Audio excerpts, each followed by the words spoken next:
আজ হাজার হাজার মানুষের চিন্তা ভাবনা, কোনো কাজ করবো না, শুধু বসে বসে খাবো। কিসের দোয়া করেন আপনি? রব্বানা আতিনা ফিদ দুনিয়া হাসানা। পরিশ্রম করা এটা দুনিয়ার হাসানা। দুনিয়ার কোন নবী বসে খায়নি, সব পরিশ্রম করে দিয়েছে। আদম নবী চাষ করে খেত, হযরত দাউদ নবী লোহা পিটিয়ে সোজা করে খেত, আমাদের নবী মুহাম্মদুর রাসূলুল্লাহ ব্যবসা করে খেত। আর ৪৮,০০০ পীর এই বাংলাদেশে একটারও কোনো কাজ নেই, শুধু বসে বসে। দেখুন সরকারি চরিতে ৪৮,০০০-এর উপরে পীর, আরে ময়মনসিংহ বিভাগে তো আরো বেশি। ঘরে ঘরে পীর, কোন কাজ আছে আপনি বলেন? অথচ নবীর হাদিস হচ্ছে আল কাসিব হাবিবুল্লাহ। আমার ভাইরা, পৃথিবীতে পরিশ্রম করার জন্য আল্লাহ মানুষকে বানিয়েছেন। লাকাদ খালাকনাল ইনসানা ফি কাবাদ। অবশ্যই আমি আল্লাহ মানুষ বানিয়েছি কঠোর পরিশ্রমের মাধ্যমে। একে পরিশ্রম করা লাগবে। এজন্য মসজিদে নামাজ শেষ হয়ে গেলে আর মসজিদে থাকাও ঠিক না। ফাইদা কুদিয়াতিস সালাতু ফান্তাশিরু ফিল আরদি ওয়াবতাগু মিন ফাদলিল্লাহ। নামাজ যখন শেষ হয়ে যাবে, ছড়িয়ে যাও জমিনে। কোথায়? জমিনে ছড়িয়ে আপনি কি করবেন? ওয়াবতাগু মিন ফাদলিল্লাহ, আল্লাহর ফজল, আল্লাহর রিজিক অনুসরণ করেন, অন্বেষণ করেন। এখানে আমাদের উচিত হচ্ছে পরিশ্রম করা। আজ আমাদের দেশে 18 কোটি মানুষের হাত আছে, 36 কোটি। এগুলো যদি আমরা পরিশ্রমের হাত বানাতে পারি, পৃথিবীর কারো কাছে হাত পাতা লাগবে না। দুনিয়ার হাসানা আমরা আসলে বুঝি নাই। 4 নম্বরে দুনিয়ার হাসানা, পৃথিবীর নিরাপত্তা তৈরি করা। আজ আছে নিরাপদ? চাচা এরশাদ বেশি থেকে বলেছিল, এই দুনিয়াটা এমন হয়ে গেল, বাংলাদেশ বাইরে গেলে গুম হয়ে যায়, আর ঘরে থাকলে খুন হয়ে যায়। যুবতী মেয়ে কলেজে যাবে, বিশ্ববিদ্যালয়ে যাবে, মা চায় নামাজে বসে দোয়া করছে, আল্লাহ মেয়ে কি একা আসবে না জামাই নিয়ে আসবে? নিরাপত্তা নেই আজ আমাদের। 5 নম্বরে ধৈর্য ধারণ করা। 6 নম্বরে সন্তান যেন ভালো হয়, দুনিয়ার হাসানা এটা। ভালো সন্তান ওইটা যেটা ডাল খায়, বাবা খায়। গত কয়েকদিন আগে একটা ভিডিও ঘুরছে ইন্টারনেটে, দেখেছেন 4 জন ছেলে আর 2 জন মেয়ে। লোকটার স্ত্রী মারা গেছে প্রায় 15 বছর আগে। এই 6 ছেলে মেয়ে মিলে বাবার সম্পদ সব নিজেদের নামে লিখে নিয়ে বাবাকে রাস্তায় ছেড়ে দিয়েছে। বললেন কেন? এখানে বলার কি আছে? ওই লোকটার কি দোষ নেই? আল্লাহর পরে যে মা বাবার স্থান, এই জায়গাটায় তো ওই 6টা ছেলে মেয়ে জানে না। ও বাবার দায়িত্ব ছিল আল্লাহর পরে আমাদের স্থান এটা ওকে জানানো। এখানে যেটা জানানো যায়, সেই জানানোর জায়গায় তো ছেলে মেয়েদেরকে দেয়নি, বানিয়েছে ডাক্তার, ইঞ্জিনিয়ার। তারা তাদের বড় কথা শুনে বাবার কাছ থেকে কৌশলে জমি জায়গা লিখে নিয়ে রাস্তায় ছেড়ে দিয়ে যা। এখান থেকে আপনি শিক্ষা নিতে পারেন না, আপনার কপাল এটা হতে পারে। আল্লাহর পরে যে আপনার স্থান, ওয়াকাদা রাব্বুকা আল্লা তা'বুদু ইল্লা ইয়্যাহু ওয়া বিল ওয়ালিদাইনি ইহসানা। এটা আল্লাহর পরে আপনার স্থান, এটা ওকে আগে জানান। ও যদি জানে যে এই পৃথিবীতে আল্লাহর ইবাদতের পরে আপনাদের মর্যাদা, তামাম দুনিয়া একদিকে গেলেও আপনাকে রাস্তায় ছেড়ে দেবে না। ভালো যেন সন্তান হয়, এটা দুনিয়ার হাসানা। স্ত্রী যেন ভালো হয়, এইটাও দুনিয়ার হাসানা। ভালো স্ত্রী ওইটা যেটা সকাল বিকাল ইস্তার জলসা দেখে। এটা গ্রাম অঞ্চল তো এজন্য টের পাচ্ছেন না। সারা দিন বসে বসে সিরিয়াল গুলো দেখে, প্রায় 37টা সিরিয়াল চলছে। এগুলো দেখে আর নিজের জীবনের সাথে মিলায়। আমি হব কটকটি আর আমার মেয়ে হবে কিরণমালা। হচ্ছে তাই। স্ত্রী যেন ভালো হয়, এটা দুনিয়ার হাসানা। ভালো স্ত্রী ওইটা বিশ্ব নবী যেটা পেয়েছিলেন হযরতে খাদিজা গভীর রজনীতে দিনের কথা বলার পরে বাড়িতে যখন আসতেন নবীজি বলেন আমার খাদিজা বিছানায় বেড লাগিয়ে না ঘুমিয়ে দরজার সাথে হেলান দিয়ে ঘুমাতো। ডাক দিয়ে বললাম তুমি ঘুমাও না কেন? হযরতে খাদিজা কুবরা বলেছেন ইয়া রাসূলুল্লাহ আপনি আমার স্বামী, দুনিয়ার শ্রেষ্ঠ মেহমান আপনি। বাইরে থাকেন দিনের কাছে, আমি 24 ঘন্টা আতঙ্কে থাকি, না জানি কখন আপনাকে কোন ক্ষতি করে ফেলে। আমার ঘুম লাগে, আমি যদি আরামের বিছানায় ঘুমিয়ে পড়ি রাতের বেলায় যদি বারবার ডাকাডাকি করে আমি উঠতে দেরি হয়ে গেলে আপনার কষ্ট হয়ে যাবে। এজন্য রাতে ঘুম লাগলে আমি দরজার সাথে হেলান দিয়ে ঘুমিয়ে পড়ি যেন দেরি না হয়। এরকম বউ এখন ঘরে ঘরে।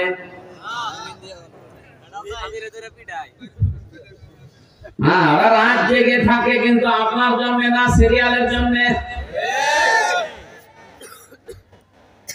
এই পৃথিবীতে দুইজন মহিলাকে আল্লাহ একজনকে সালাম দিয়েছেন আর একজনকে জান্নাতে ঘর বানিয়ে দেখিয়েছেন। দুইজনকে দিয়েছেন স্বামীর জন্য। খাদিজাতুল কুবরা তাকে আল্লাহ সালাম পাঠিয়েছেন স্বামী ভক্তি করার জন্য। হযরতে আসিয়াকে জান্নাতের ঘর দেখিয়েছেন স্বামী ভক্তি করার জন্য।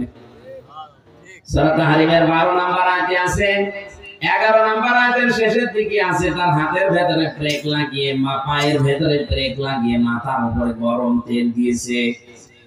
তার স্বামী ফেরাউন হযরতে আসিয়া এক কঠিন অবস্থায় স্বামীর উপরে বরদুয়া দেননি, বলেছিলেন রব্বি নাজ্জিনি মিনাল কওমিস সালিমিন।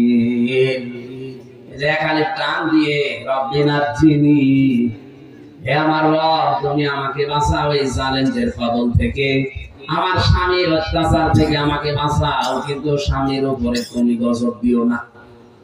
ও জামালপুরের মেয়েরা, এত বড় কঠিন যন্ত্রণাদায়ক মুহূর্ত স্বামীর জন্য তিনি বরদুয়া দেননি, আর আপনি একটা সাবান কম হলে বরদুয়া দেন মানুষ। নবীজি জাহান্নামে মহিলাদেরকে মেরাজের রাতে বেশি বেশি দেখেছেন দুইটা কারণে। এক নাম্বার কারণ ছিল তারা স্বামীর নাফরমানি করে। জিবরাইল বললেন এরা স্বামীর নাফরমানি করার কারণে জাহান্নামে বেশি। কি করে নাফরমানি করেছে? সারাটা জীবন এই লোকটা মাথার ঘাম পায়ে ফেলে আপনাকে খুশি রাখার জন্য, সুখ শান্তি দেওয়ার জন্য চেষ্টা চালায়। হঠাৎ একটা শাড়ি কম হয়ে গেলে বাবা মা তুলে আপনি গালি দেন আর বলে ফেলে তোর ঘরে এসে আমি জীবনে কিছু পেলাম না। এটা হচ্ছে আপনার নামাজ রোজা ওই কালো বোরকা সব শেষ। এরকম বউ আছে, কার হাত তোলেন তো? না, শরমে না, ভয় নেই। কারণ জানে যে এটা ভিডিও হচ্ছে, এখন যদি বাড়িছে ইউটিউবে দেখে যে হাত তুলেছে, খাবার বন্ধ হয়ে যেতে পারে। সম্মানিত মা বোনেরা, যাক আপনারা ভালো আছে, আমার মনে হয় এই আছে এলাকায় না করাই ভালো ছিল। স্ত্রী যেন ভালো হয়, এটা দুনিয়ার হাসানা। ভালো স্ত্রী ওইটা যার ভেতরে 4টা গুণ পাওয়া যায়। এক নম্বরে স্বামী বাড়িতে আসলে দুনিয়ার সব কাজ বাদ দিয়ে স্বামীকে খুশি করার চেষ্টা করে। স্বামী যদি বাড়িতে আসে মেয়েদের জন্য পারিবারিক সব কাজ বাদ, স্বামীর দিকে যদি কেউ তাকিয়ে তাকে খুশি করতে পারে, হাসি খুশি দিয়ে হোক, যেভাবে হোক, যদি কাজুর কত দিয়া লাগে তা দেবেন। নিজের স্ত্রী কাজুর কতুলের সমস্যা আছে। 2 নম্বরে স্বামী যেটা পছন্দ করে ওইটা আপনাকে পছন্দ করা লাগবে যদি জায়েজ হয়।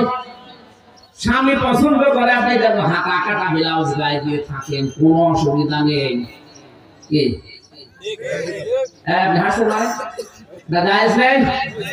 স্বামী পছন্দ করে যে আপনি ঘরের ভেতরে খোলাখুলি থাকেন, কোনো অসুবিধা নেই।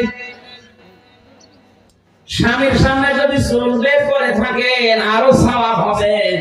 এই চুল যদি স্বামী মাখিয়ে অন্য কাউকে দেখান, কিয়ামতে এটা সাপ হয়ে কামড় দেবে। আল্লাহর নবী বলেন কেউ যদি স্বামীর দিকে তাকিয়ে হাসি দেয়,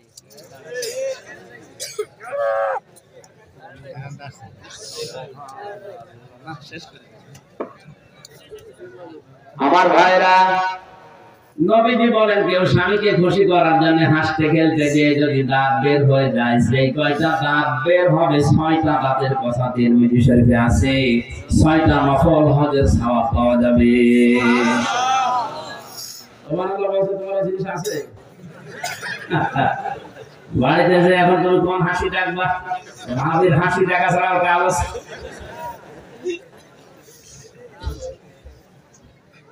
সুবহানাল্লাহ বলতে অত জোরে বলছি এই কারণে, কারণ বাড়ি যেয়ে দেখবে মনে করবে যে দাঁত দেখালেই সব দাঁত বের করে পড়ে আছে। কি গো হুজুর বলল যত দাঁত দেখাবো তত হজর সওয়াব হবে। 32টা দেখো।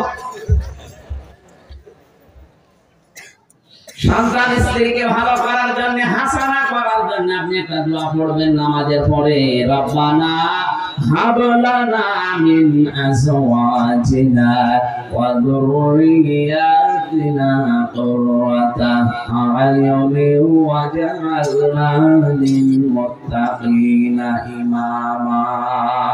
বলেন আমিন। 9 নম্বরে সবর করতে পারা দুনিয়ার হাসানা। সবর কত প্রকার কি কি এটা আজ আমরা টের পাইনি। আজকে একটা স্ট্যাটাস দিয়েছে হামাসের যোদ্ধারা, যারা মসজিদে বসে বসে সুবহানাল্লাহ আলহামদুলিল্লাহ পড়তেছে, তাও শেষে মসজিদের নামও লিখেছে কাবা শরীফের কথা।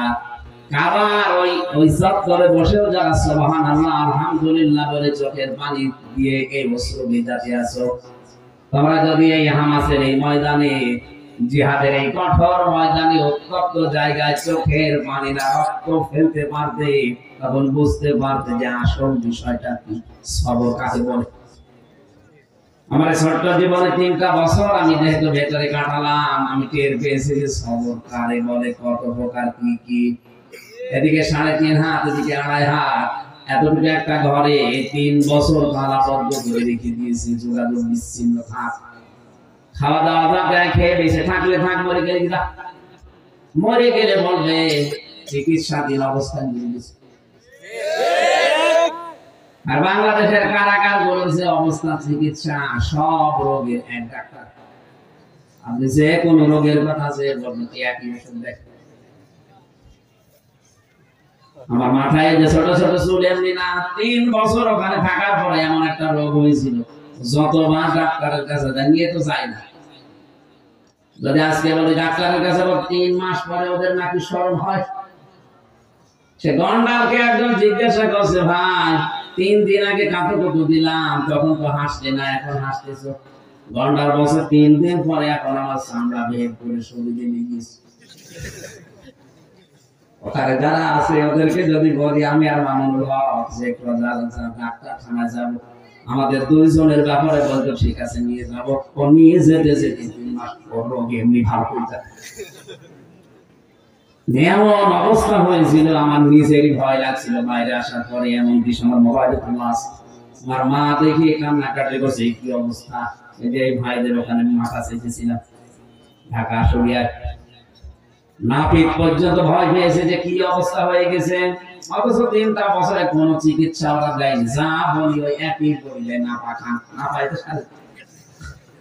আর কিছু জোর করে বলতে গেলে বলো হুজুর আমারে গরম দেন কেন, আমি কি জানি কিছু? আমি তো এই রোগের ডাক্তার না। ডাক্তার আসলে সেটা আসে না, কম্পাউন্ডার আমারে দিয়ে চালা, আমি কি করবো? যা আসে সব একই রোগ দিয়ে চালা।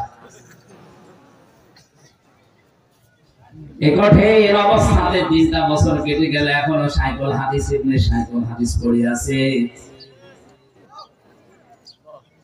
এই লোকটার সাথে 3টা বছর থেকে আমি অনেক কিছু পেয়েছি, সবচাইতে বেশি পেয়েছি তার খেদমতটা। আমার মতো ছোট মানুষের জন্য নিজে রান্না করে খাওয়াতো।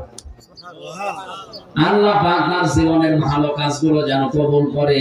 মানুষ হিসাবে যদি অন্যায় কিছু করে থাকে, আল্লাহ গাফফার নামের খাতিরে যেন মাফ করে দেয়। তার কাছে কিছু কিছু মাসলা আমি শিখেছিলাম, বিশেষ করে 4টা জিনিস নিয়ে বেশি আলোচনা করত। সকালের আর দুপুরের খাবার আমরা এক জায়গায় খেতাম। আমার ভাইরা, আমি বাস করে যেটা বলছিলাম, সবর আমরা করতে পারছি না। সবর আসলে কি, কত প্রকার কি কি, এটা শফিকুল ইসলাম মাসুদ টের পেয়েছিল। বাস্তবতায় ওই যে চার দেওয়ালের মাঝে না গেলে বোঝা যায় না যে সবর কি করে করবেন। ইউসুফ নবী সবর করেছিল 40 বছর পর্যন্ত। ইয়াকুব নবী সবর করেছিল 40 বছর পর্যন্ত। হযরত আইয়ুব নবী সবর করেছিল 18 বছর পর্যন্ত। মুহাম্মদুর রাসূলুল্লাহ সবর করেছিল পুরা 63 বছর। আজ আমাদের সবর নেই কোন জায়গায়। সবর করতে পারা, ধৈর্য ধরতে পারা এটা দুনিয়ার হাসানা। মা বোনদের ভেতরে ধৈর্যটা একেবারেই নেই বললে চলছে। ধৈর্য হারিয়ে ফেলেছে ওরা। ফাতেমাতুজ জোহরার মতো সংসারে আপনার অভাব আছে, আপনি ধৈর্য হারিয়ে ফেলেন। 3 দিন উনি না খেয়েছিলেন, তারপর সুদের সাথে টাকা লাগাননি। আজ হাজারো মহিলা স্বামীকে দিয়ে এই ব্যবসা করাচ্ছে সংসারে অভাবের দোহাই দিয়ে। 10 নম্বরে কোরআনের সমাজ তৈরি করতে পারা দুনিয়ার হাসানা আমরা পাইনি। আখিরাতের হাসানা যে 5টা, মরণ যেন ভালো হয় এটা আখিরাতের হাসানা। ভালো মরণ ওইটা যেটা গলায় দড়ি দিয়ে হয়, হ্যাঁ বিষ খেয়ে হয়। কোনটা? শাহাদাতের মরণ। সারাটা জীবন আমরা এই দোয়াই করব, আল্লাহুম্মা ইন্নী আসআলুকা শাহাদাতান ফি সাবিলিক। হে আল্লাহ, তুমি মরণ দিলে সাধারণ ভাবে দিও না, শাহাদাতের মরণ দিও। বলেন আমিন। শাহাদাতের মরণ তো গাছতলায় বসে হু হু করলে পাওয়া যায়। বলেন একামতে দিনের দায়িত্ব যারা পালন করে উত্তপ্ত ময়দানে, এই মানুষগুলোর শাহাদাত মরণ হওয়া অতি সহজ। এই জন্য জেনে বুঝে বাস্তব সব চিত্র দেখে আমি ইসলামী আন্দোলন করি। আমি একামতে দিনের দায়িত্ব পালন করার জন্য মরে প্রাণে চেষ্টা করি, কারণ জানি এখানে থাকলে শাহাদাতের মরণ হওয়া সহজ। এই লোকটা যদি এখন মারা যায়, ইমান নিয়ে মরে যাবে, কবরে যাবে, ঘুমিয়ে পড়বে, শেষ। আর কিছু নেই। শাহাদাতের মরণ যদি পায়, কিয়ামত পর্যন্ত জিন্দা থাকবে, আল্লাহ নিজেও খাওয়াবে। এটা তো আমি বানালাম। আলা তাহসাবান্নাল্লাযীনা কুতিলু ফি সাবিলিল্লাহি আমওয়াতা ওয়ালা হায়াউন ইনদা রাব্বিহিম ইউরযাকুন। সূরা আলে ইমরানের 4 নাম্বার পারা 11 নাম্বার পৃষ্ঠা 9 নাম্বার লাইনের 159 নাম্বার আয়াতে আছে। আল্লাহ পাক বলেন, কোন মানুষ যদি আমি আল্লাহর রাস্তায় হত্যা হয়, তাকে মৃত বলবা না, জীবিত, এবং কিয়ামত পর্যন্ত আমি আল্লাহ নিজে ওদেরকে রিজিক দিতেই থাকবো। 2 নম্বরে কবর যেন ভালো হয়। ভালো কবর ওইটা যেটা পাকা করা হয়। বলেন হযরত ওসমানের মতো মানুষ পড়ে আছে, জান্নাতের সার্টিফিকেট পাওয়া, তাহলে একটা পাথর দেওয়া। আর বাংলাদেশে গরু ছাগল মজে যায়, কবর 3 তলা হয়। কোথায় পেয়েছে না ভাঙাবে, সব কবর ভেঙে দেবে।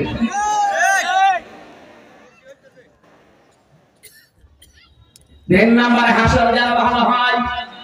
ভালো হাসর হবে ওই লোকটার যার হাসর হবে ডিপ জলের সাথে, না মানে 4 নম্বরে হাউজে কাউসার যেন পাওয়া যায়। এক একটা শব্দের ভিতরে লক্ষ লক্ষ কথা আছে, আমি তাড়াতাড়ি সামারাইজ করে ফেলছি কারণ সময়ের দিকে তাকাচ্ছি। 5 নম্বরে ডান হাতে যেন আমলনামা পাওয়া যায়। যারা বাম হাতে আমলনামা পাবে, ফেরেশতা লোহার শিক গরম করে এই জায়গা দিয়ে ঢোকাবে। আর এই ফাঁকা জায়গাটা দিয়ে বাম হাত ঢুকিয়ে পেছন দিক থেকে বলবে, এবার আমলনামা দে। আর জহরির ব্যাখ্যা এইটাই আছে, যেন ডান হাতে আমলনামা পাওয়া যায়, এটা আখিরাতের হাসানা। ওয়াকিনা আযাবান নার, আল্লাহ জাহান্নাম থেকে বাঁচাও। আল্লাহ বলেন জাহান্নাম থেকে বাঁচার উপায় একটা, দিন কায়েম করা লাগবে। হালা দুল্লুকুম আলা তিজারাতিন তুনজিকুম মিন আযাবিন আলীম। এমন একটা ব্যবসার কথা বলবো যেটা করলে জাহান্নামে যাওয়া লাগবে না। সে ব্যবসা হচ্ছে জান আর মাল দিয়ে আল্লাহর রাস্তায় জিহাদ করা। সুতরাং আল্লাহর এই জমিনে দিন কায়েমের জন্য যারা চেষ্টা করেন, সংগ্রাম করেন, প্রচেষ্টা চালিয়ে যান, আপনি আর যাই করেন আপনাকে আল্লাহ জাহান্নামে দেবেন, আপনি বিশ্বাস করতে পারেন। এই সবটা জিনিস আল্লাহ আমাদেরকে আয়াতে দিয়েছেন, বাস্তব জীবনে প্র্যাকটিক্যাল লাইফে আমরা যেন নিতে পারি। বলেন আমিন। পারিবারিক জীবনে যে সমস্যা চলছে, আজ আমাদের জেলখানার অধিকাংশ আসামি দেখলাম বউ মেরে ফেলেছে, আধা মারা করে ফেলেছে। এই পারিবারিক কলহর কারণে জেল খাটছে আজ 20 বছর 30 বছর। এদের ওখান থেকে কিছু টুকে টুকে রেখে বাইরে এসে পারিবারিক জীবনে দাম্পত্য কলহ এবং তার সমাধান একটা বই লিখেছি, 2টা আছে এই গাড়িতে আছে। নিয়ে নিজের মেয়েকে, বউকে, বোনকে, ফুফুকে, মাকে পড়াবেন, আর মেয়েরা নিয়ে স্বামীকে পড়াবেন।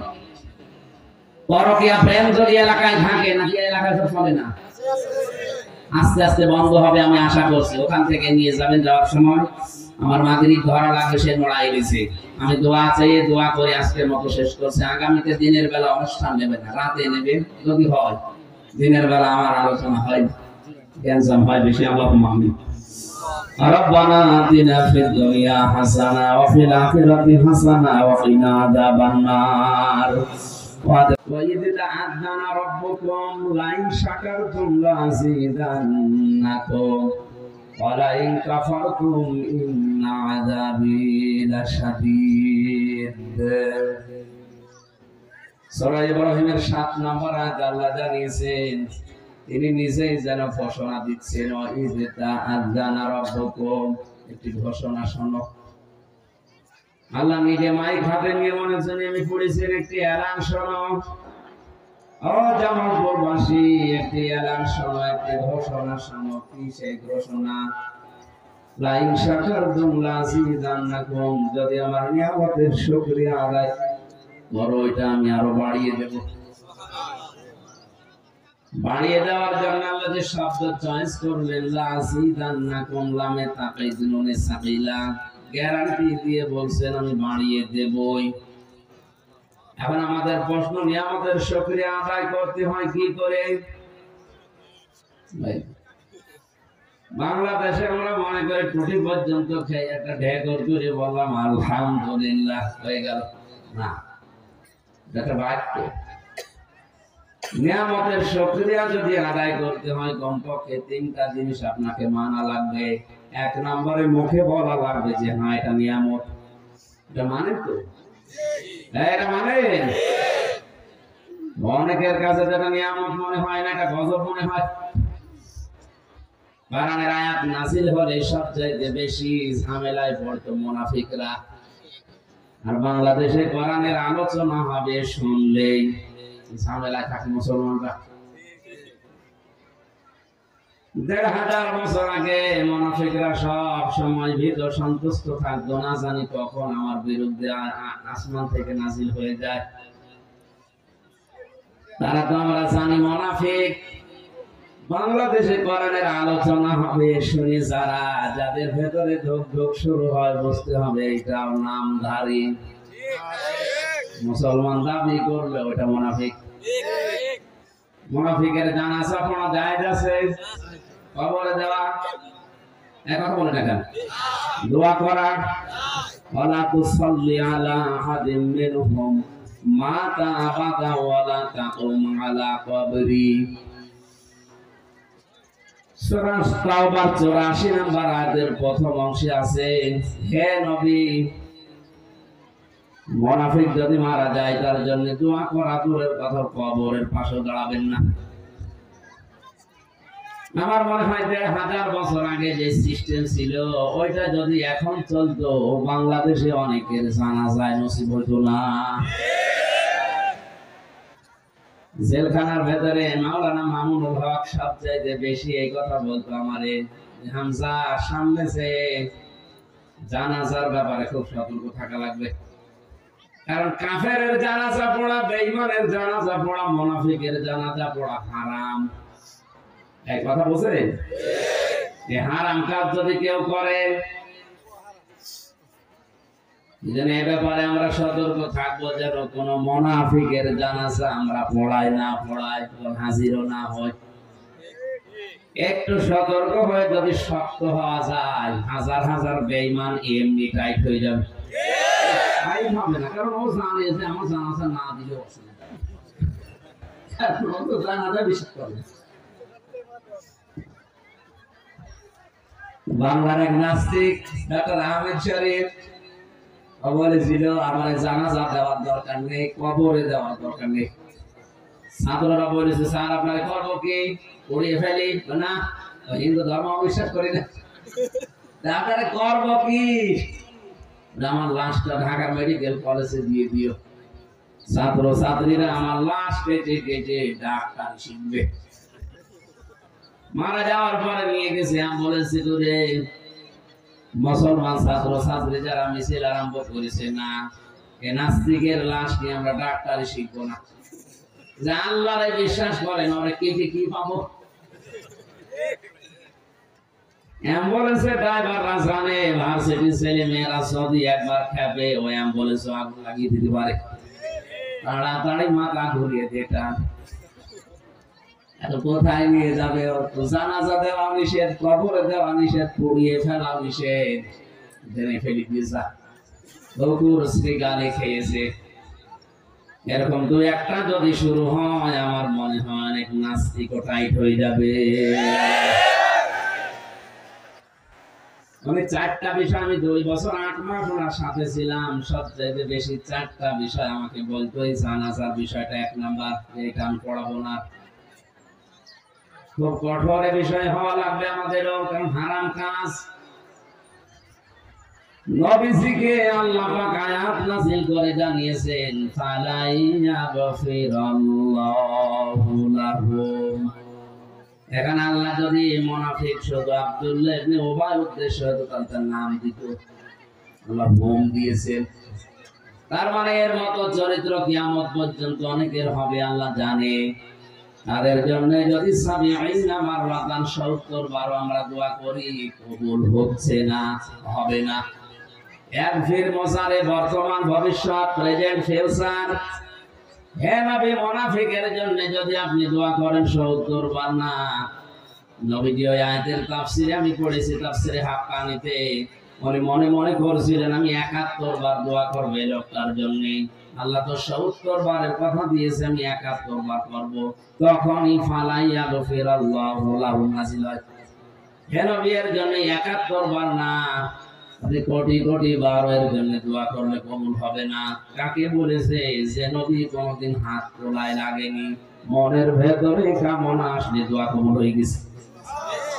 জামালপুর বাসী মাথায় যদি মগজ থাকে চিন্তা করেন, এই লোকটা নবীজির পেছনে নামাজ পড়তো, নবীজির সাথে রোজা রাখতো, ইফতারি করতো, ওর সব ছিল প্রায় নবীর মতো।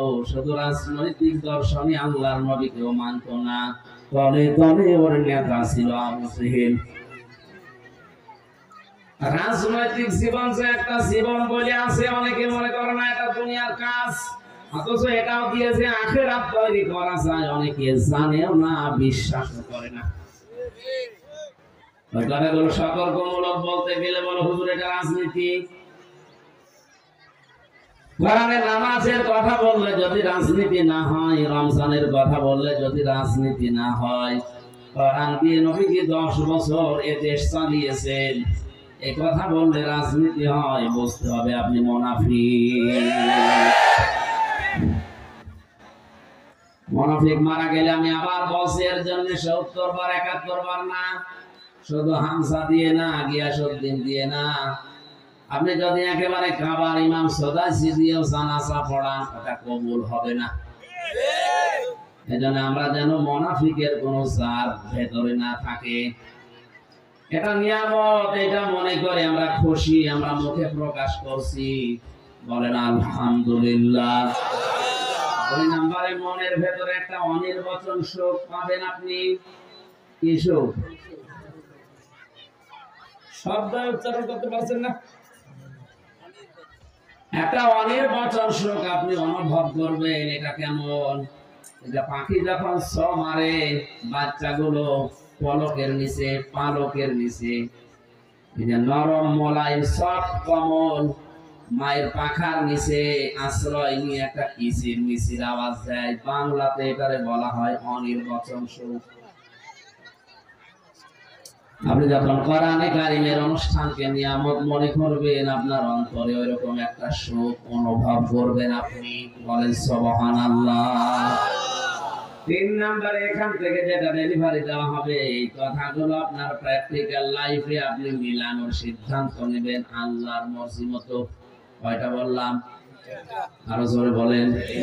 এই 3টা বিষয় যদি সমন্বয় হয়, লা আজিদান্নাকুম, অবশ্যই আমি আল্লাহ তোমাদের জীবনে এরকম নিয়ামত আরো দেব। আলাইন কাফারতুম, যদি নাশকরি করো, কুফরি করো, মর্যাদা না দাও, দাম দিতে না চাও, মূল্য না দাও, ইন্না আযাবি লাশাদীদ, অবশ্যই কঠিন যন্ত্রণাদায়ক আযাবের ভেতরে ফেলে দেব, শক্ত আযাবে। এই আযাব বিভিন্ন রকমের হতে পারে, সুতরাং এটা নিয়ামত মনে করে আরেকবার বলেন আলহামদুলিল্লাহ। দরুদ আর সালাম পড়ছে আমাদের নবী মুহাম্মদুর রাসূলুল্লাহ সাল্লাল্লাহু আলাইহি ওয়াসাল্লাম। এর একটা কারণও যদি আপনার ভেতরে পাওয়া যায়, আপনার ওযু শেষ, ওই ওযু দিয়ে নামাজ হবে। ধরে বলেন, নামাজ পড়তে দাঁড়িয়েছেন, 19টা কারণে নামাজ ভেঙে যায়, একটাও যদি পাওয়া যায়, ওই নামাজ আর নামাজ থাকে। বলেন, কাজ আমল এটাও ভেঙে যায় 2টা কারণে। একটাও যদি পাওয়া যায়, আপনার কাজ আর আমল বলে কিছু থাকবে না, ভেঙে নষ্ট হয়ে গেছে। সূরা মুহাম্মদের প্রথম আয়াতে আছে এরকম পৃথিবীর প্রতিটি কাজ ভেঙে যাওয়া, নষ্ট হয়ে যাওয়া, ব্যর্থ হয়ে যাওয়া কিছু না কিছু কারণ আছে। যেটা নিয়ে জান্নাতে যেতে চান তার নাম ঈমান, ঈমানও ভেঙে যায় 10টা কারণে। কয় কারণে? এই 10 কারণের একটা কারণও যদি আপনার ভেতরে পাওয়া যায়, তাহলে আপনার ঈমান আর ঈমান নেই, আপনি বেঈমান। এ পর্যন্ত বুঝেছেন কিনা বলেন? ওযু করলে ভেঙে যায় ওযু, নামাজ পড়লে ভেঙে যায় নামাজ, ঈমান আনলে ঈমান ভাঙে না, একবার অমর হয়ে থাকে। কয় কারণে ভাঙে ঈমান? বলেন বলেন। আর ঈমান যদি ভেঙে যায়, ওটা ভেঙে যাওয়া ওযুর মতো না, ভেঙে যাওয়া নামাজের মতো। যদি নামাজ ভেঙে গেলে ওই নামাজ যেমন নামাজ থাকছে না, ওযু ভেঙে গেলে যেমন ওই ওযু আর ওযু থাকে না, ঈমান ভেঙে গেলে আর ঈমান থাকে না। আপনি বিশ্বাস করতে পারেন আপনি বেঈমান। তাহলে বলেন না, আসমান জমিন আল্লাহ বানিয়েছেন, বিশ্বাস করি, এই বিশ্বাস না বুঝে লোকের ওয়ালা ইন সাআলতাহুম মান খালাকাস সামাওয়াতি ওয়াল আরদা লা ইয়াকুলুন্না আল্লাহ। হে নবী, ওদেরকে যদি আপনি জিজ্ঞাসা করেন আসমান আর জমিন কে বানিয়েছে, ওরা গ্যারান্টি দিয়ে বলবে আল্লাহ বানিয়েছে। কে বানিয়েছে? আল্লাহ। আসমান জমিন আল্লাহ বানিয়েছে কথা বিশ্বাস করলে যদি ইমানদার হওয়া যায়, যে আবু জাহেল ইমানদার না। ও খাবার গেলাম বলে গেতেছিল বদরে যাওয়ার দিন, খাবার মালিক তুমি আসো আমি জানি। বদরে যাচ্ছে মুহাম্মাদের বিরুদ্ধে অস্ত্র নিয়ে, সত্যের পক্ষে যে আছে তারে তুমি বিজয় দিও। ওর দোয়া করে দিয়েছে, কারণ ও তো সত্যের পক্ষে নেই, সত্যের পক্ষে যিনি ছিল তাকে আল্লাহ বিজয় দিয়েছে। এই কথা বলে না কেন? আল্লাহ একজন আছে, ও যদি বিশ্বাসী না করলে যে কাবান গেলাম করে কাজের কারণে। এমনকি নবীর চাচা, নবীর দাদা আব্দুল মুত্তালিব পর্যন্ত কাবার মালিক একজন আছে বিশ্বাস করতো। এখানে আবার হাজাদিন এসেছিল ধ্বংস করার জন্য, ওই জন্য কাবার চাবি মুলতাসাম নামক ওই দরজার সাথে লাগিয়ে বলেছিল, কাবার মালিক তোমার ঘর তুমি দেখো, আমি আমার ছাগল গরু নিয়ে ব্যস্ত আছি। কি বুঝলেন আপনি? ওই জামানার কাফের যারা, তারাও বিশ্বাস করতো আল্লাহ একজন আছে, আসমান জমিন উনি বানিয়েছে। কিন্তু সমস্যা হচ্ছে তারা আল্লাহর শক্তির সাথে ক্ষমতার সাথে শিরিক করতো। কি করতো? বাংলাদেশে আজ আমরা মুসলমান অনেকেই যাদের মনে করছি ঈমান আছে না গেছে, ও নিজেও টের পাচ্ছে না। আমি আবার বলছি, এখানে একটু ক্লাস চলছে, ভালো করে বলেন তো ঈমান ভেঙে যাওয়ার কারণ কয়টা? আরো জোরে। হ্যাঁ, 10টা। এর একটাও যদি পাওয়া যায়, আপনার ঈমান শেষ। ওই ঈমান নিয়ে আপনার জান্নাতে যেতে। আমার আলোচনা এটা না, আমি সামারাইজ করে মাত্র একটা বলছি, 4 নাম্বারটা। যেই লোকটা এই দুনিয়াতে বিশ্ব নবী বাদ দিয়ে অন্য কাউকে আদর্শ হিসাবে উত্তম মনে করে, তার ঈমান ভেঙে যায়। এটা আমি বানালাম নাকি? সূরা আহজাব 21 নম্বর আয়াতে আছে, এই পৃথিবীতে উত্তম আদর্শ দিয়ে আল্লাহ পাক একজনকে পাঠিয়েছে, তার নাম মুহাম্মদুর রাসূলুল্লাহ। এইজন্য তার নামের আগে পরে আল্লাহ লাগিয়ে দিয়েছেন উসওয়াতুন হাসানা। সুবহানাল্লাহ বলতে পারবেন না? নবীজি মুহাম্মদুর রাসূলুল্লাহকে বাদ দিয়ে পৃথিবীর কাউকে যদি কেউ আদর্শ মনে করে চলে, বিশ্বাস করেন ওই লোকটার ঈমান ভেঙে গেছে। হাদিস পড়েছি, আল্লাহর নবী জানিয়েছেন, আমি যেদিন নবুয়ত পেয়েছি ওই দিন থেকে কিয়ামত পর্যন্ত যদি এই পৃথিবীতে মুসা নবী, ঈসা নবী, দুইজন নবীর নাম তিনি বলেছেন, যদি এই দুইজন নবী দুনিয়াতে কোনোদিন আসে আর আমার আদর্শ বাদ দিয়ে কেউ যদি মুসা নবী, ঈসা নবীর আদর্শ গ্রহণ করে, আমি বিশ্ব নবী ঘোষণা দিলাম লোকটা জাহান্নামী। জামালপুরবাসী কথা যদিও শক্ত মনে হচ্ছে, এইটাই বাস্তব। বাংলাদেশের 100 জনের মাত্র 15 জন বিশ্ব নবীকে একমাত্র আদর্শ মানে, আর 85 জন আছে তা না নাই। বুঝতে হবে দেশে 96% মুসলমানেরা শুধু আদর্শ মানিতে আছে, ভোটার আইডি কার্ডে আছে। বাস্তবে দেশে মাত্র 15% মুসলমান আমরা বিশ্ব নবীর আদর্শ মেনে নেওয়া পাই। 85 জন এই দেশে এখন খেয়াল অনুযায়ী মুসলমানই না। কারণ ঈমান না থাকলেও মুসলমান কিসের? আল্লাহ আমাদেরকে বোঝার তৌফিক দাও, আমাদের ঈমানটা যেন ভেঙে নষ্ট হয়ে না যায়, বলেন আমিন। 6666টা আয়াত আল্লাহ কোরআনে দিয়েছেন, মাত্র একটা আয়াত পড়েছি সূরা বাকারার 201 নম্বর আয়াত। এখানে যারা আছে ছোট বড় নারী পুরুষ সবাই জানি আয়াত প্রায় মুখস্থ আছে। কাবা শরীফে যাওয়ার পরে দেখে রুকনে ইয়ামিনী থেকে হজরে আসওয়াদ এই জায়গাটা পার হতে লক্ষ লক্ষ হাজি, শুধু বাংলাদেশের হাজি না, তামাম দুনিয়ার যত দেশ থেকে হজ করতে এসেছে এই আয়াতটা পড়ছে। আমার কানের কাছে এসে শুধু এই আয়াতই বাজে, আমিও পড়ছিলাম, চিন্তা করলাম এই আয়াত কেন পড়বে, সারা জীবনই পড়ে আসছি। কি আছে এর ভেতরে? গুরুত্বপূর্ণ জায়গায় পড়া লাগে, যেখানে দোয়া কবুল হয়। রুকনে ইয়ামিনী থেকে হজরে আসওয়াদ এই জায়গাটা দোয়া কবুল হওয়ার একটা জায়গা। আয়াতটা কেন পড়ে কেন পড়ে কেন পড়ে? তাফসীর গুলো খুলে খুলে মিলিয়ে বাংলাদেশে এসে দেখি আল্লাহ দুনিয়া আখিরাত সব এই আয়াতের ভেতরে ঢোকানো আছে। এবার আমরা তাফসীর আকারে কথাগুলো একটা একটা করে ভেরিফাই দেব। আল্লাহ যেন আমাদেরকে কোরআনের এই আয়াত থেকে যে বিষয়টা দিতে চান ওটা নেওয়ার তৌফিক দেন।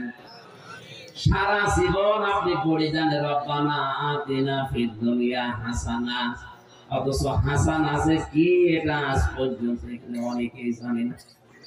আমার মনে হয় কয়েকজন আলেম বাদ দিয়ে বাকি 100 জনের 98 জন ফেল করবে যে হাসানা কি। অনেকে মনে করে না হাসানা না হাসিনা, খালি জের দিয়ে হাসিনা। হাসিনা মানে সুন্দরী আর হাসানা মানে কল্যাণ। আপনি যদি এই দোয়াটা নাই বলছেন যে কি দোয়া করছেন আপনি আল্লাহর কাছে, 5 ওয়াক্ত নামাজের পরে শেষ হয়ে গেলে দেখি বলে রব্বানা আতিনা ফিদ দুনিয়া হাসানা, এলাকায় নেই কি বলেন আপনি? এক ইমাম দোয়া করছে রব্বি হাবলি মিনাস সালিহিন।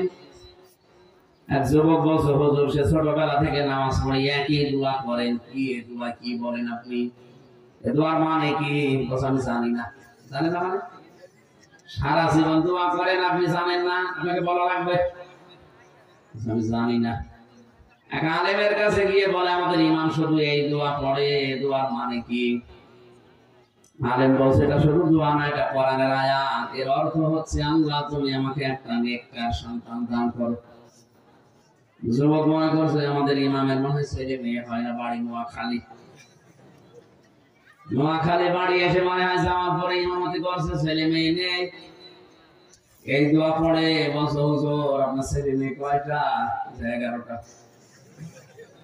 11টা ছেলে মেয়ের পর আপনি দোয়া করেন, আপনার লজ্জা আছে কেন? আপনি তো দোয়ার মানে জানেন না, আমি জিজ্ঞাসা করে আসলাম। দোয়ার মানে আল্লাহ তুমি আমাকে একটা নেককার সন্তান দান করো। আপনার 11টা হয়ে গেছে, এরপরও দোয়া করেন, আপনি কি দেশ ভরে ফেলাবেন? ইমাম সাহেব বলছে বাবা জিয়া দোয়ার মানে এই, আমি যদি আগে জানতাম তো 10 বছর আগে দোয়া বাদ দিতাম। আমি তো জানি না, আমি পড়িয়ে যাই, আল্লাহ দিয়ে যায়। তারপরে সেই ছোটবেলা থেকে রব্বানা আতিনা ফিদ দুনিয়া হাসানা পড়ছেন, কি বলেছেন একদিনও ভাবেননি, আজকে ভাববেন।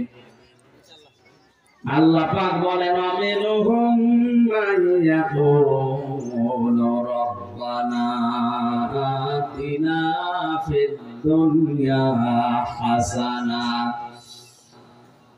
লোকেদের ভেতরে এমন অনেক লোক আছে যারা বলে হে আমাদের প্রতিপালক, আমাদেরকে দান করো ফিদ দুনিয়া হাসানা, দুনিয়ার হাসানা, কল্যাণ, শান্তি, স্বস্তি, নিরাপত্তা। 33টার উপরে অর্থ আছে হাসানার। আমাদেরকে তুমি কল্যাণ দাও, স্বস্তি দাও, শান্তি দাও, নিরাপত্তা দাও, সুখ দাও। কোথায়? এটা ক্লাস চলছে না? আপনি কোন জায়গার জন্য বললেন? দুনিয়া। বলেন বলেন, আরো জোরে বলেন। তাহলে আগে দুনিয়া শান্তিময় করা লাগবে, দুনিয়ার হাসানা আগে পাওয়া লাগবে, এরপরে যে আখিরাতের হাসানা। দুনিয়ার হাসানা যদি কেউ না পায়, আখিরাতের হাসানাও পাবে না। দুনিয়ার হাসানা কয়টা? তাফসীরের ভেতরে আমি পেয়েছি দুনিয়ার হাসানা ফি জিলালিল কোরআনে পাবেন 10টা। কেউ যদি 10টা বিষয় দুনিয়ায় পায়, সে যেন দুনিয়ার হাসানা পেয়েছে। আফিল আখিরাতি হাসানা, আখিরাতের হাসানা দাও। আল্লাহ বলেন আখিরাতের হাসানা 5টা। ওয়াকিনা আযাবান নার, জাহান্নাম থেকে তুমি আমাদেরকে বাঁচাও। আল্লাহ পাক বলেন জাহান্নাম থেকে বাঁচতে হলে মাত্র একটা কাজ করা লাগবে। কয়টা? এদিকে 10, ওইদিকে 5, এদিকে 1, কত? এই 16টা জিনিস আছে আয়াতের ভেতরে। এবার আমরা একটা করে সিরিয়াল করে দেখি এই 16টা আমরা আসলে পেলাম কিনা। যদি আপনি না পেয়ে থাকেন, মনে করবেন আপনার দোয়া কবুল হয়নি, ওটা মাঠে মারা গেছে। জবান খুলে কোরআনের এই সোনালী আয়াত আপনি তেলাওয়াত করেন। আউযু বিল্লাহি মিনাশ শাইতানির রাজিম। বিসমিল্লাহির রহমানির রহিম।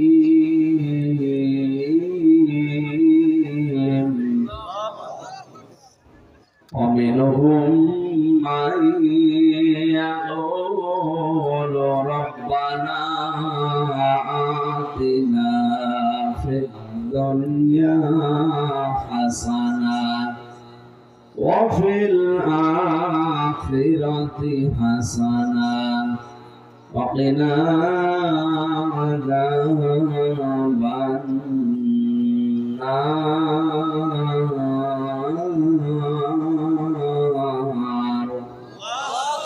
صدق الله العظيم.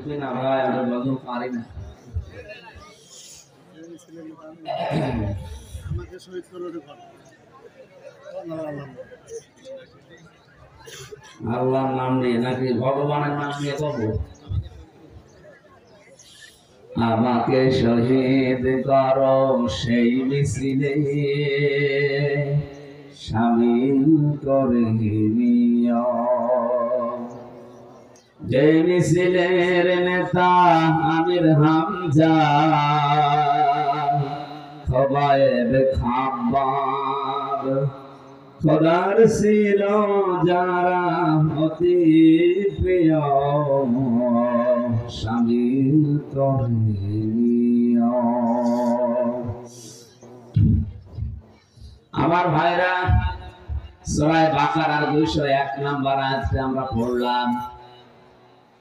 আল্লাহ পাক বলেন পৃথিবীতে অনেকে আছে এমন যারা বলবে, কি বলবে তারা? হে আমাদের প্রতিপালক, দুনিয়ায় আমাদের হাসানা দাও।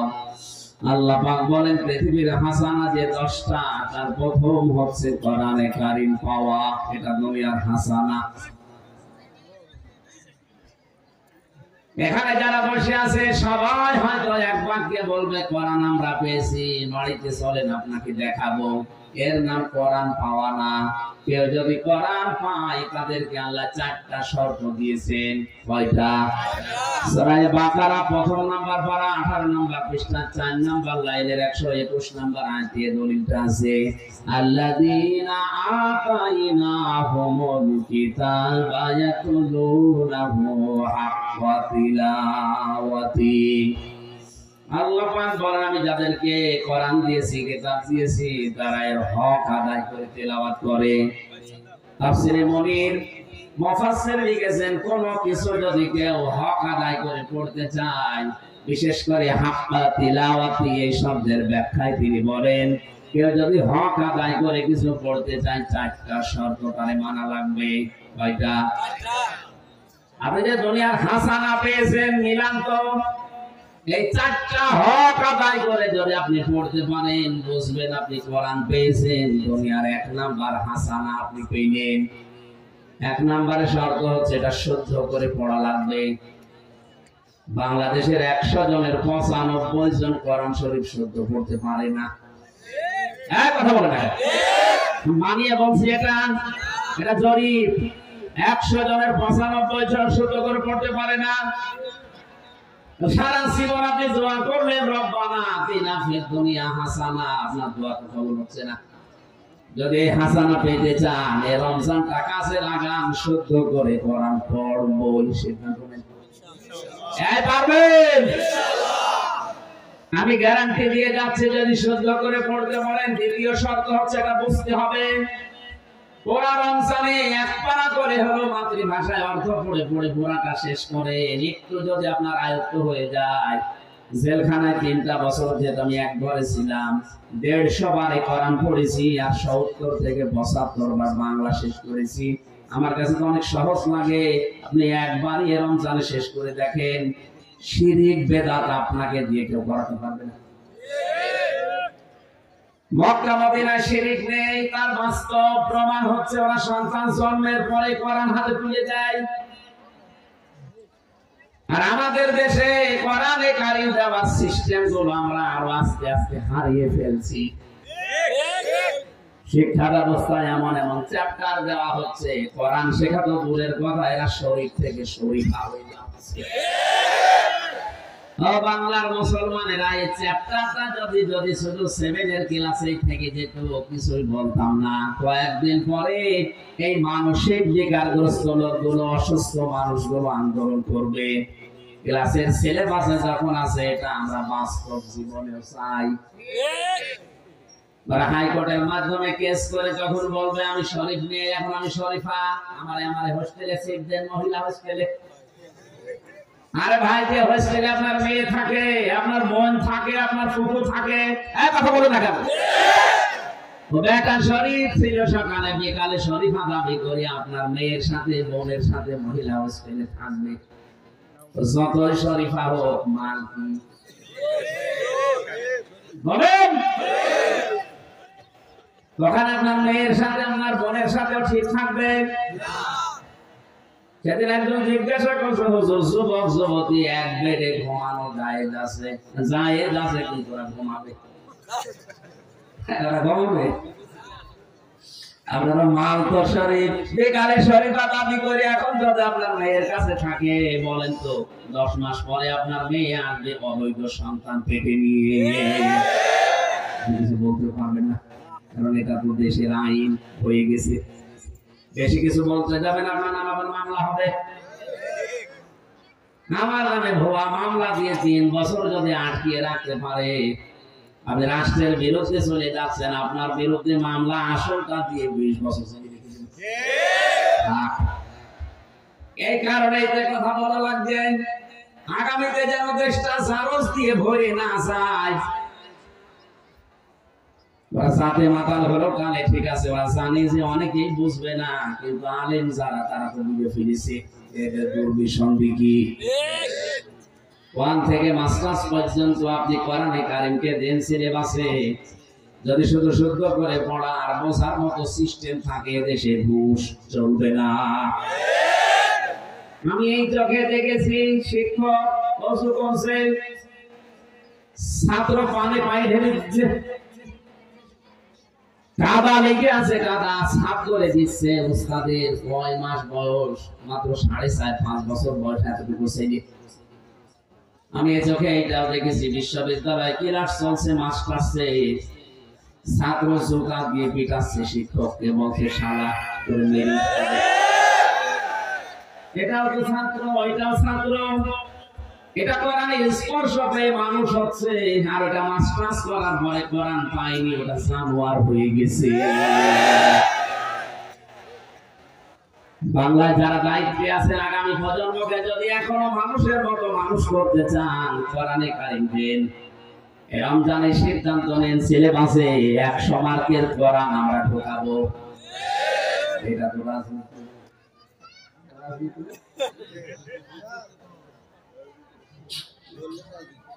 কোথায় চলে গেছে? আর ভাই আপনি আমি হুজুর না, আর 50 বছর পরে মাটির নিচে থাকবো।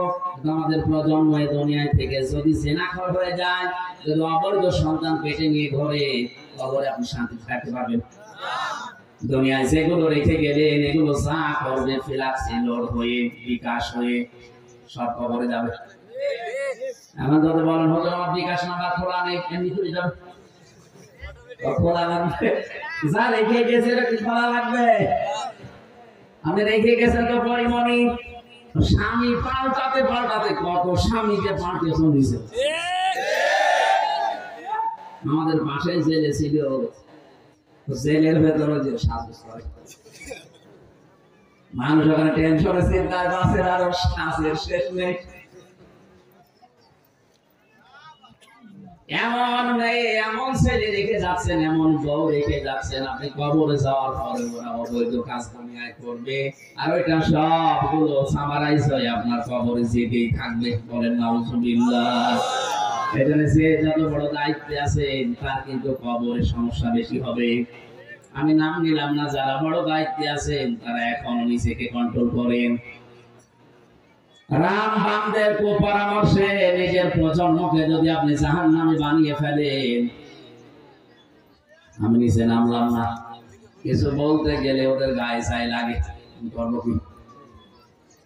হুজুর আমার বিরুদ্ধে বলবেন না, আপনার বিরুদ্ধে বলবো, আপনাকে চিনি আমি। খুলনা এক মাহফিলে 19 সালে আমার বলছে হুজুর রাজনৈতিক কথা বলা যাবে না, স্বামী স্ত্রীর গন্ডগোল কেন হয় বলেন। ঠিক আছে বলছি। সূরা নিসার 34-35 নম্বর আয়াতের ব্যাখ্যা করলাম। এখন ওনার যে দিনের বেলায় বোর সাথে হাতাহাতি হয়েছে, আমি জানি না। রাতের বেলা খাবার ওনার বাড়িতে গেছি, আমার সাথে কথা বলছে না, মুখ গোমরা করে আছে। কি ভাই কথা বলেন না? হুজুর আমার বোর সাথে আমার গন্ডগোল হয়েছে, আপনাকে বলে দিয়েছি। কি বলে? ওনাকে বলেনি না, আপনি যা বললেন সব আজকে আমাকে বলে দিয়েছিল। বলেছে একজন কোরআনে কারিমে 1000 বছর আগে আল্লাহ নিজে বলেছেন যে এই এই কারণে গন্ডগোল হয়, আর এটা মিটানোর পদ্ধতি এই। আপনি যদি ওই কাজ করেন আপনার গন্ডগোল তো হবেই। কথা বলে না কেন? এই জন্য আমাদের এখনই উচিত, এই মুহূর্তে উচিত কোরআনে কারিম শুধু পেয়েছি বললেই হচ্ছে না, এটা শিখতে হবে। শুধু শিখলেই হবে না, এটা বুঝতে হবে।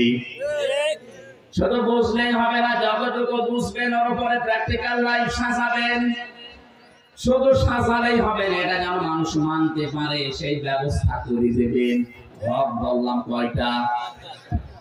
এরপর কোরআন পড়ার ব্যাপারে 3টা শব্দ আমি পেয়েছি, কিরাআত ওয়া তালাওয়া। এই 3টা অভিধান বেদটা যারা অভিধান বেদরা লিখেছেন, 3টাই পড়া, বোঝা, আমল করা আর মানুষের কাছে পৌঁছিয়ে ব্যবস্থা করা মানা। এবার আপনি বলেন তো, আপনি দুনিয়ার হাসানা আসলে পেয়েছেন কিনা? আমাদের দেশে সর্বোচ্চ জায়গা যিনি আছেন, ওখান থেকে আমি হামজা পর্যন্ত সারাই বলছি রব্বানা আতিনা ফিদ দুনিয়া হাসানা। আসলে আমরা কোরআন পেয়েছি? বলেন না, পারি না। কারণ এই 4টা বিষয় আমরা এখন মানতে পারছি না। শুদ্ধ করে হয়তো আমরা পড়ি, বোঝানোর চেষ্টা করি, কম বেশি আমলও করছি, কাজেও লাগাচ্ছি। 4 নম্বরে দেশের মানুষকে এটা মানানোর ব্যবস্থা করা দরকার। এই কাজ করতে গেলে তখন আমাদের উল্টাপাল্টা নাম দিয়ে দেয়। এক কথা বলছেন আল্লামা আহমেদ শফিক যতদিন পর্যন্ত কোরআন পড়েছে কোনো সমস্যা তার ছিল না এই দেশে। যতদিন বুঝেছে কোনো সমস্যা ছিল না। কম বেশি আমলও করেছে নিজের সার্কেলে, কোনো অবস্থায় সমস্যা হয়নি। যখনই বলেছে না এর ভেতরে যা আছে আমি মানুষকে মানাবো, এর ভেতরে আছে ওয়াল্লাযীনা ইয়াসুনা রাসূলাল্লাহ লাহুম আযাবুন আলীম, যারা রাসূলকে কষ্ট দিচ্ছে দিবে তাদের জন্য ভয়ঙ্কর শাস্তি আল্লাহ রেডি করে রেখেছে। সুতরাং এই দেশের মানুষ যেন নবীকে কষ্ট দিতে না পারে, গালি দিতে না পারে, এই বিষয়ে আমি সোচ্চার। ডাক দিয়েছিলেন শাপলা চত্বরে, রাম আর বাম রাম নামই পাল্টিয়ে দিয়েছে তেতুল হুজুর। আহমেদ শফি কত সুন্দর নাম, নামটাই পাল্টিয়ে গেছে। সুতরাং কোরআন পেয়েছি, কোরআন আমার ঘরে আছে, মাথার উপরে রাখা, এ কথা বললে হচ্ছে না। এই 4টা হক আদায় করা লাগবে। উলাইকা ইউমিনুনা বি, এরা আমার কোরআন বিশ্বাস করে। আমা ইয়াকফুর বিহি ফাউলাইকা হুমুল খাসিরুন, যারা এই 4টা শর্ত মানে না, ওরা কোরআন বিশ্বাস করে না, ওরা ক্ষতিগ্রস্ত। বলেন নাউজুবিল্লাহ। আমরা দুনিয়ার হাসানা পাইনি। আমি সামারাইজ করছি খুব তাড়াতাড়ি। আমার যেতে হবে সে নড়াইল মাশরাফুল মরতুজা রকম মাগরিবের পরে। এখানে 8টার সময় উঠা হুজুর, তুলতে 9টা বেজে যাবে। দ্বিতীয় নম্বরে কোরআনের হেদায়েত পাওয়া। আমি সবগুলো তাফসীর থেকে নোট করেছি, একটাও বানিয়ে বলছি না। এখন যদি বলেন আমি কোরআনের হেদায়েত পেয়েছি, কে বলছে আপনি কোরআনের হেদায়েত পেয়েছেন?